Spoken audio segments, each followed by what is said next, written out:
Hello, everybody. Welcome to this afternoon's session. My name is Harry. I'm the managing partner at Binary Financial, and the session's on cryptocurrency mining, the things you need to know to be a successful miner.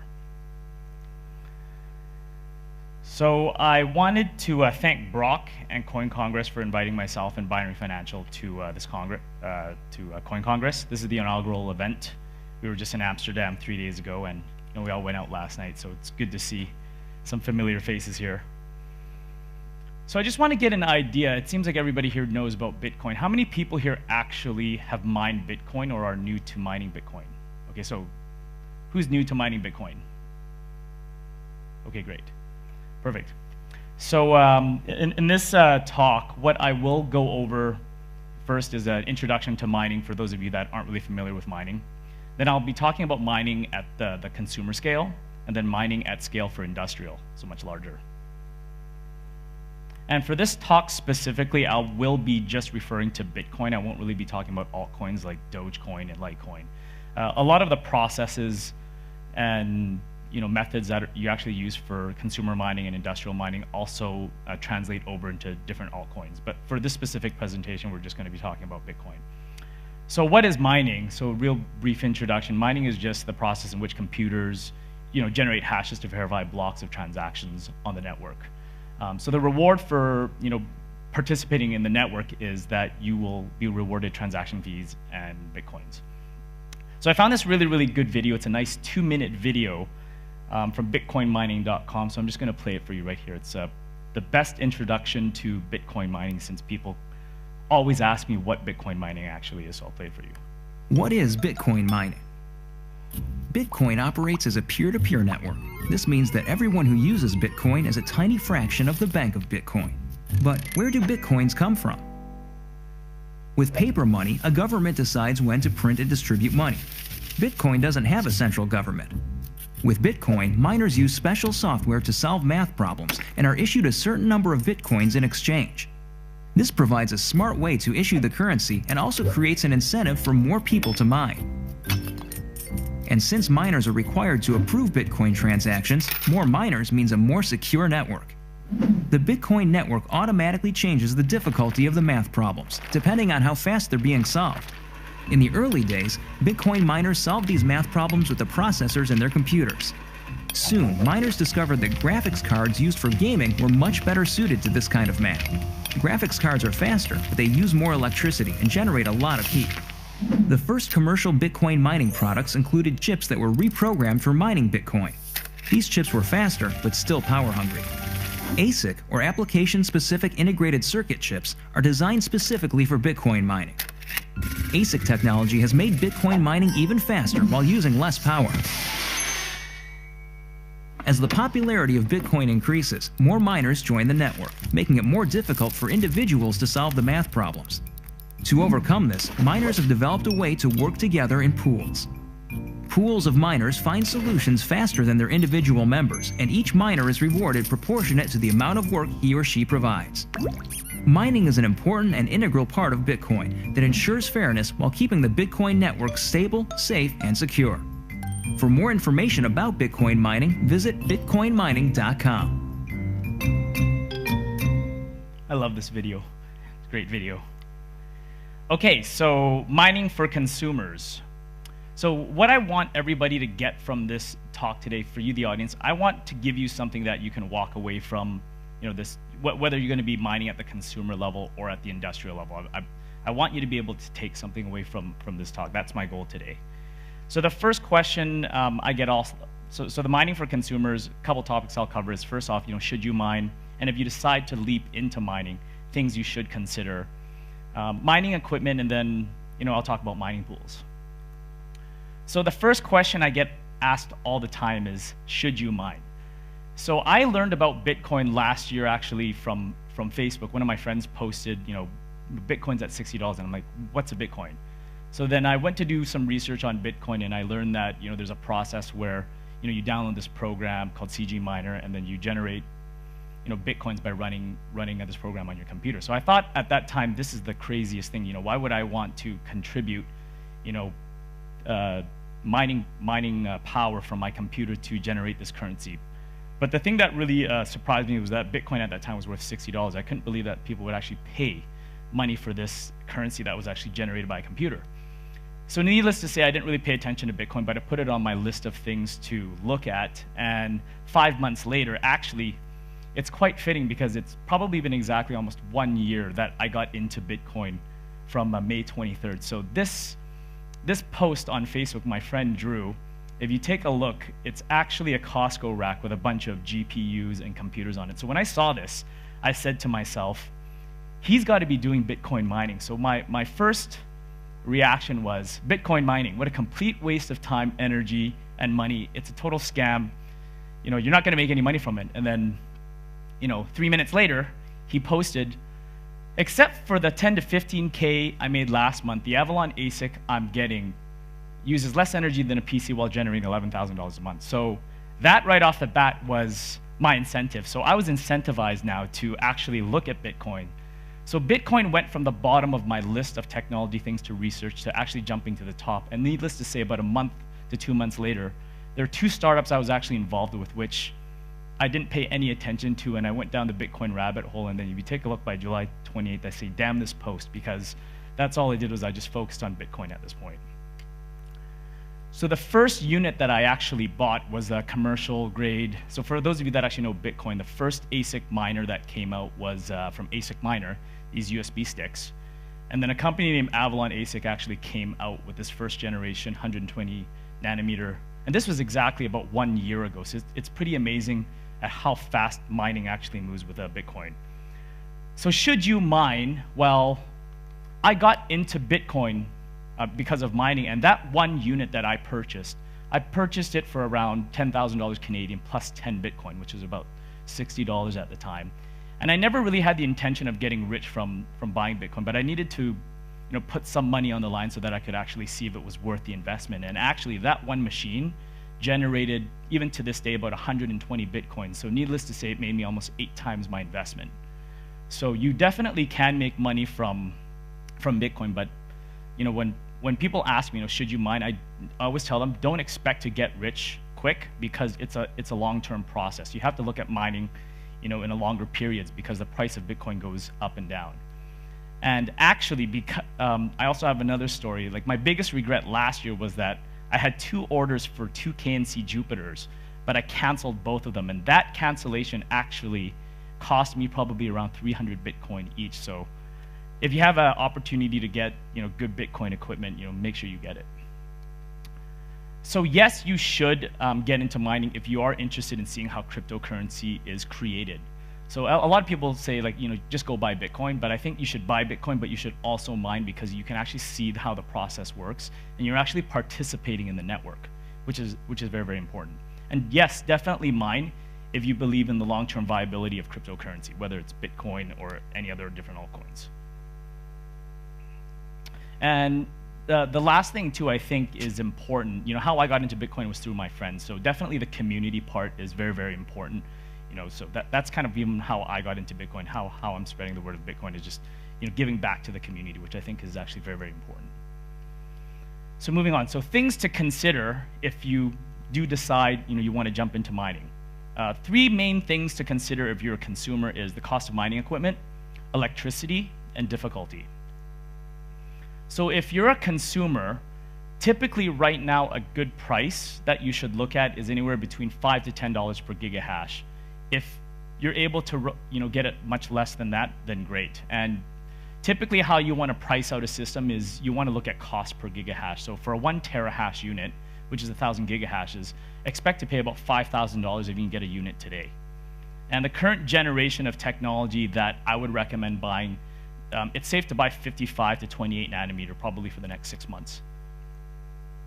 Electricity costs. Now, this is one thing that is also very, very important, because these machines consume a lot of power. They're running 24 hours a day, 7 days a week.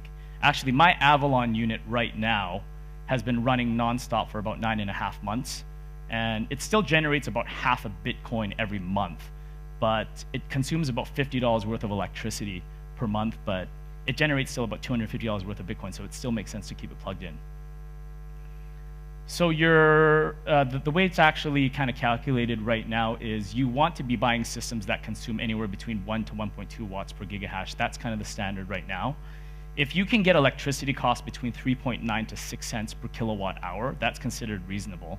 Anything more than 7 cents is actually considered relatively expensive. And if you live in California, I've heard there's some places where it's actually 17 cents per kilowatt hour.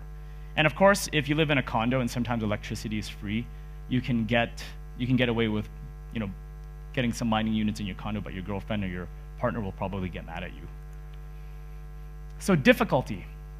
The next thing you need to actually consider is difficulty when you're mining, because difficulty determines how much Bitcoin your machines are going to generate. So the difficulty increases every 2016 blocks, and the average time for Bitcoin transactions to actually solve a block is about 10 minutes.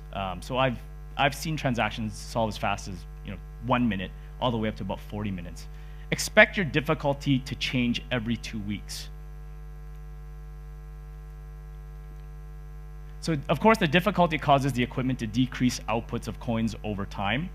And you can expect about a 10% to 15% reduction every 2 weeks at current rates. Before, the difficulty was skyrocketing. It was exponential, going up about 30% every 2 weeks.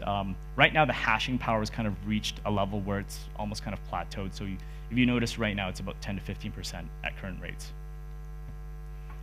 So mining equipment. So the next section, we're going to talk about mining equipment. So I'm going to talk about some of my personal experience with the mining equipment we use for our mine and what I've used personally. So the first one I'm going to talk about is Bitfury. So Bitfury is a great company. They're one of the big three. They've had a really good track record of shipping equipment on time and early into the customer, and also doing some pre-orders. So on the right there, those are the Bitfury 55 nanometer ASICs that we're actually running in our industrial mine, and that's actually one of the units that they have where you can just plug it in and it's rack mount. So their current generation is 55 nanometer, and they have a 28 nanometer chip coming out soon. And then this is a HashFast. So we're running HashFast in one of our industrial mines right now, and this is a 28 nanometer board. HashFast actually has the smallest 28 nanometer on the market right now compared to the other manufacturers. And then the other really big equipment manufacturer that's done extremely well also is a KNC and Cointera. And then the other consumer models that are actually quite popular are also the Avalon and the Antminers. Okay, so mining pools. So when we talk about mining pools, there's really two ways you can mine Bitcoin. One is you do it by yourself, or you join a mining pool. But the definition of solo mining has kind of changed. There's really two ways to solo mine. One is you take a computer and you just plug it on the network and you pray that you will get a block of Bitcoin. It's probably happened once, but it's very, very rare. Another type of solo mining is larger industrial mines will actually do this. They'll create their own mining pool, and they'll have a lot of nodes join this specific mining pool, and then that node is added onto the network. So your odds are much lower of generating coins because everybody's competing with you. But when you get that one block, I mean, you get 25 Bitcoins. So mining pools. What are mining pools? Mining pools are large groups of computers that collectively mine together. Your odds are much higher, and your payout is more steady. So we use mining pools as a fund as well because we can predict, every day how much Bitcoin we're actually going to get, and we can switch different mining pools depending on which one has more hash power. And the two largest pools out there right now are ghash.io and BTC Guild. So ghash.io is actually they're probably the largest mining pool out there, and they run a lot of Bitfury equipment too. That's actually how they became one of the largest pools. Okay, so this next section is going to be talking about mining at scale. So this is one of our industrial mines right now. The one thing you'll notice about industrial mines is they look pretty ghetto. They don't need to look very, very pretty in data centers. This is one of our clients' industrial mining data centers. This is about a 1.5 petahash facility.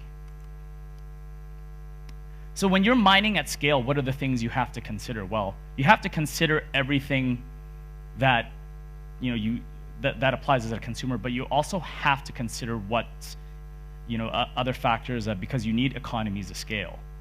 So when you talk about the cost of mining equipment, you need to even be more aggressive because your cost per gigahash About 3 months ago, you could get away with $5 per gigahash, but because the price of Bitcoin hasn't moved, now you have to look at about $1 to $2 per gigahash. Obviously, this number will change as the price of Bitcoin goes up. So the price that you're willing to pay per gigahash is also directly correlated with how much the price is moving with Bitcoin as well. And then, of course, 55 to 28 nanometers is also the target size you want to get for your equipment. Now, electricity costs, also same as small scale. You want to be getting your electricity as cheap as possible. If you have a landlord if you have a friend or another affiliate company that has large industrial space and they get cheap electricity, definitely put some Bitcoin mining in there. One of the most important things, though, if you're running mining operations at large scale, is you want to run at high voltage. You do not want to run at 120 because it's not as efficient. You can't put as many machines together. So we recommend running 3-phase power with 208 volt distribution units. That's pretty important. And rent. Of course, the less you pay for rent, the better. Industrial mining centers that I've seen, range from in a barn to basements to empty automotive warehouses.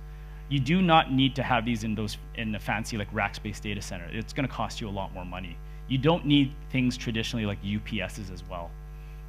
So aim for about $3 per square foot, but if you can get less, even better. Another key thing that's really important for rent too, you want to pick a location where there's great ventilation, and outside ambient temperatures typically are mild to cool in the summer and freezing cold in the winter, like Canada, where I'm from. So cooling. So unlike traditional data centers too, you want to utilize as much free air cooling as possible. So the larger space you actually have in an industrial mining center, the better, because you can actually use the open space as a heat sink. So airflow is absolutely critical, so you want to move the hot air out and have cool air coming in as much as possible. One of the 1.5 petahash facilities that we've actually seen, the client actually created a wind tunnel. So if you walked in there, it feels like you're being blown by an airplane engine. So avoid air conditioning unless you're building a room that has hot aisle and cold aisles. But we find that for cryptocurrency mining, this is almost too expensive. But some people do it, do use air conditioning. And then finally, of course, if you're running a large-scale operation, service and maintenance is a huge cost that you have to actually consider. Mining at scale requires a team. The 1.5 petahash facility that we've seen typically requires around 4 to 5 people working at this facility full-time, 24/7, not all the time. So the team will include system administrators, network administrators, electricians, building contractors, and HVAC consultants.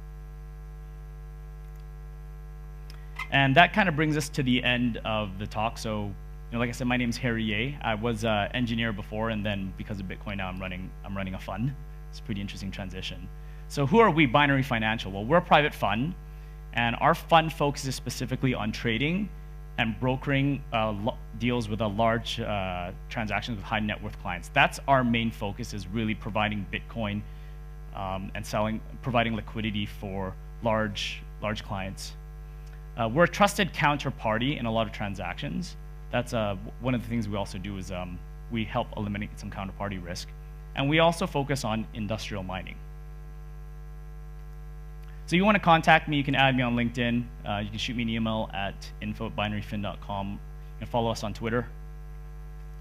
And then that's it. So if you have any questions. Thank you.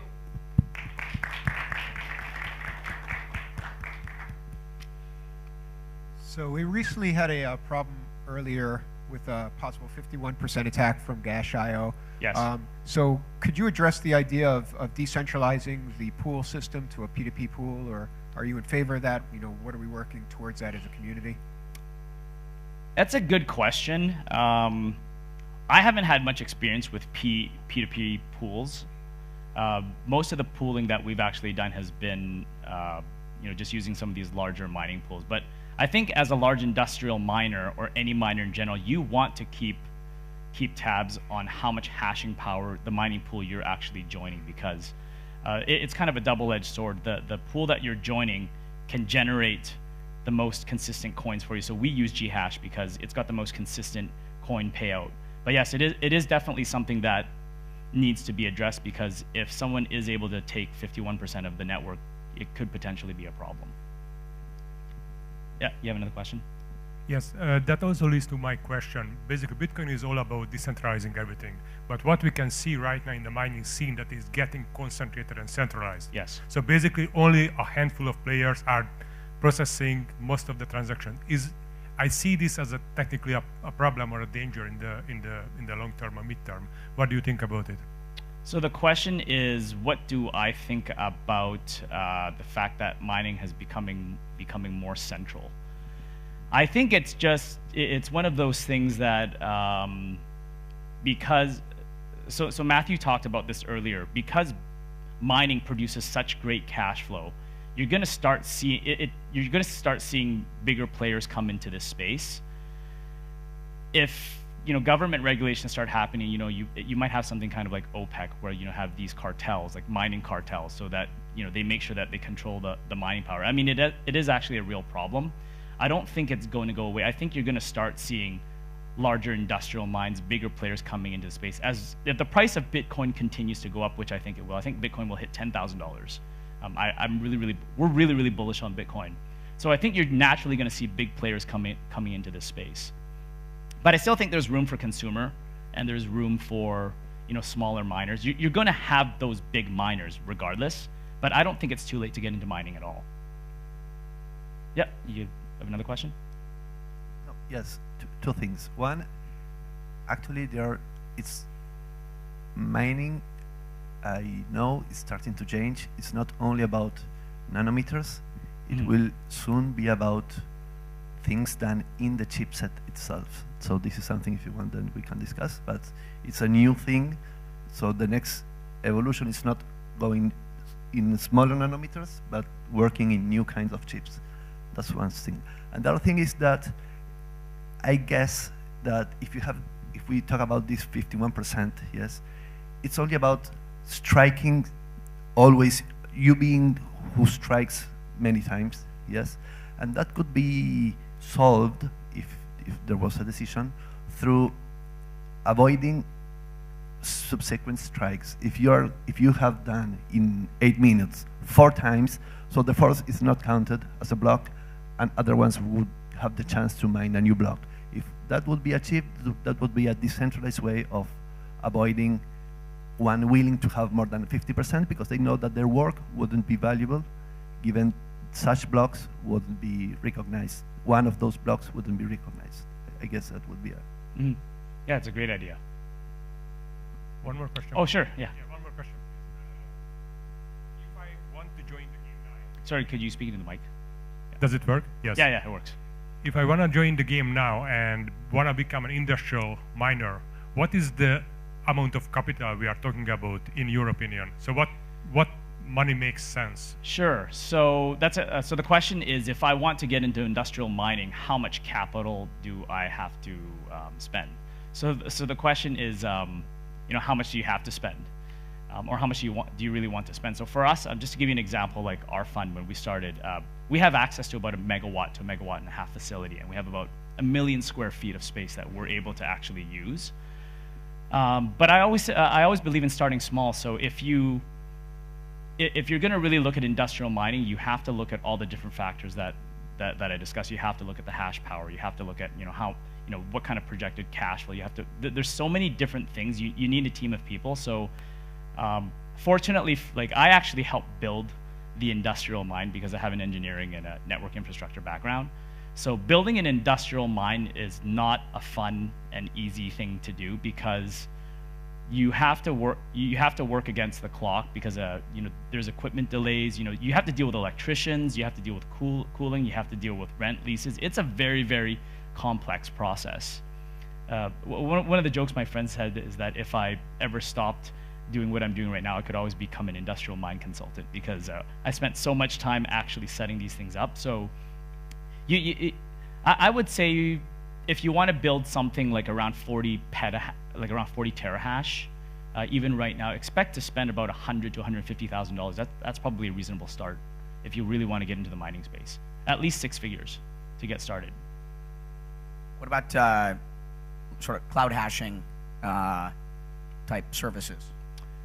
There's another opportunity there too. You can actually sell mining contracts. I'm not sure how Cloud Hashing did it exactly, but I believe they're hosting in a more expensive, traditional data center type. But there's definitely a huge business right now where if you are doing industrial mining, you can actually get forward payments from customers because they don't want to mine themselves. They're basically outsourcing the hashing to you. But then if you're getting into that type of a service where you're actually providing a higher level of service to your clients, you have to start building in a lot more reliability, because if I'm buying a contract from Cloud Hashing, I don't expect any downtime because I'm paying a premium to get coins.